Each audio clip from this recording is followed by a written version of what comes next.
Welcome to High Infidelity, the best cheating videos on YouTube. If you enjoy this content, remember to subscribe and turn on notifications. Now let's get into the video. Almost 2 years after, AP is back and I got police involved. Last May, my 31 male, wife 30 female, told that she was seeing another guy whom she met at a friend's birthday party in January. She said that they just chatted for the majority of the party and that she had no intention of seeing him again, but he obtained her phone number from a friend. She said that after he requested many times, she consented to go out for coffee with him. But nothing occurred, so she kept seeing him until they ended up at his apartment and had.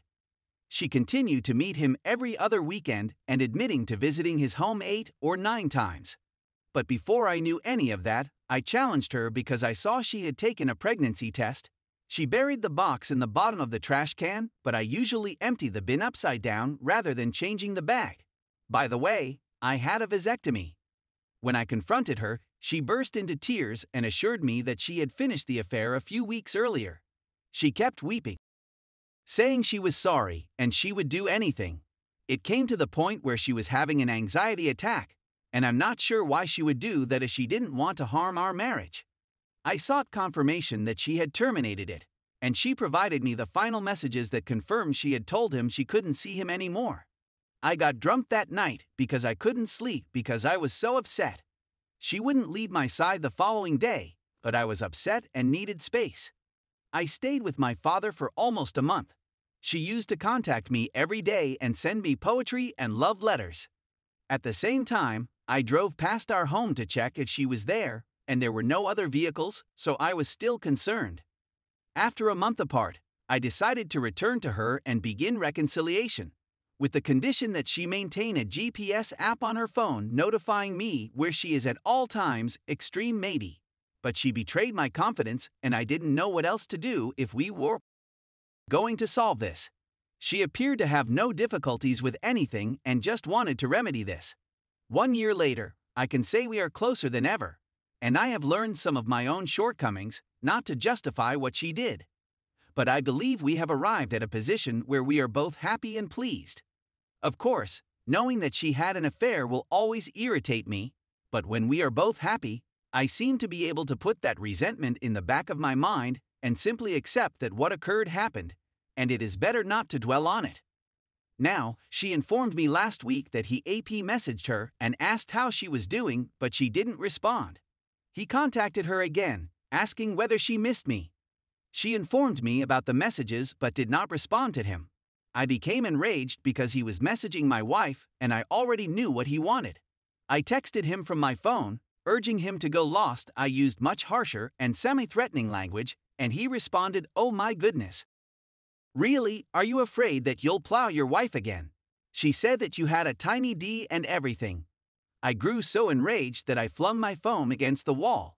My wife assures me that she did not say that, and that he is just upset because she does not want him. I'm not sure what to trust at this point, but I have his phone number banned. Then I received a message on Facebook from someone who was not on my contact list.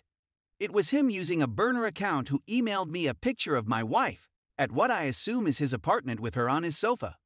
Then he emailed me a video file that I knew I didn't want to view, but I clicked on it anyway, since it was a video of her performing oral on him.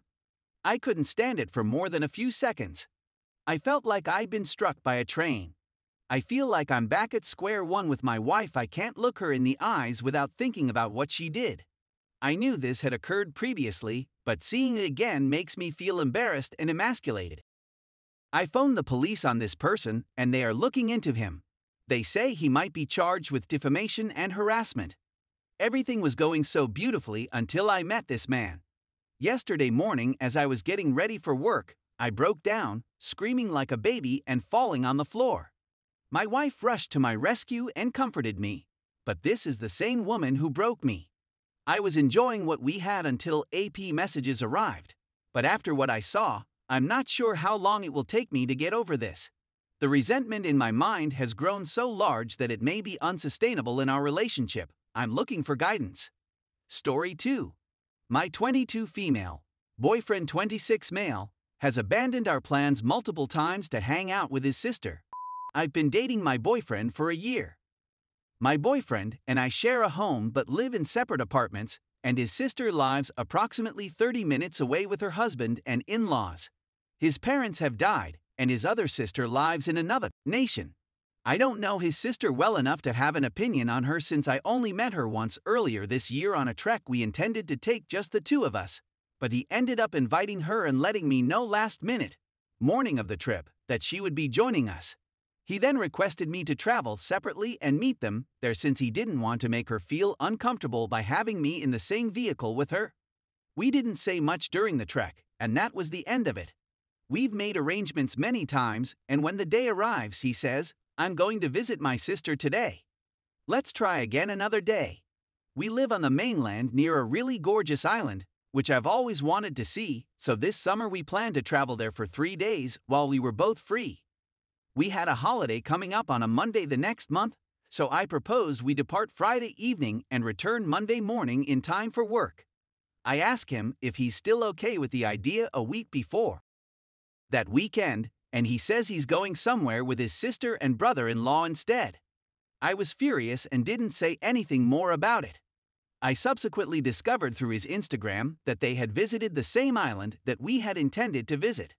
I became even more enraged, but he vowed to do better, and I believed him.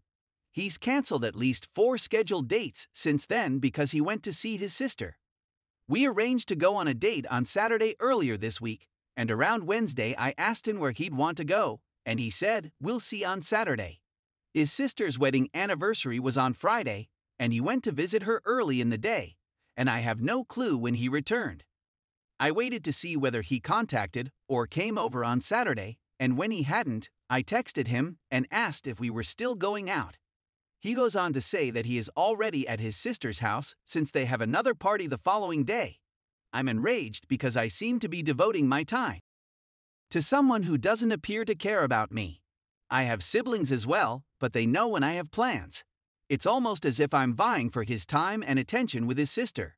I've tried to be tolerant since she's the only family he has nearby, but it's becoming too much for me.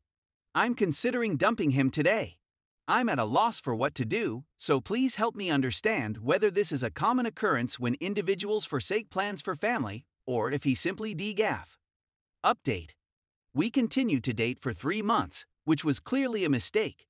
He canceled a few more dates we had scheduled during that time period to meet his sister's demands and continually attempted to make me feel like I was nagging him when I urged him to put some effort into our relationship. He was ashamed to be seen with me since I was of a different race, and his sister had been setting him up on dates with other ladies of the same race as them behind my back. While I did not end my relationship with him because he did not prioritize our time together, I did learn a number of factors that influenced my choice. He had always been drawn to and dated individuals of my ethnicity, something he was embarrassed of. So, rather of tackling his own difficulties, he would lash out at me or just be in order to feel better about himself. The last straw was an argument we were having through text in which he was adamant about defending the usage of racial slurs and made really unpleasant remarks. It was the end of December 2020, and I still have a hard time thinking that I could have been with someone like that. I am a very self-assured person who is secure with my identity, but some of the things he said to me have left me so self-conscious that, while seeking closeness with someone else, I am terrified to get into another relationship. I've been working on myself and have even relocated to a new city. I'm a lot more emotionally stable now, but the prospect of being in a relationship terrifies me.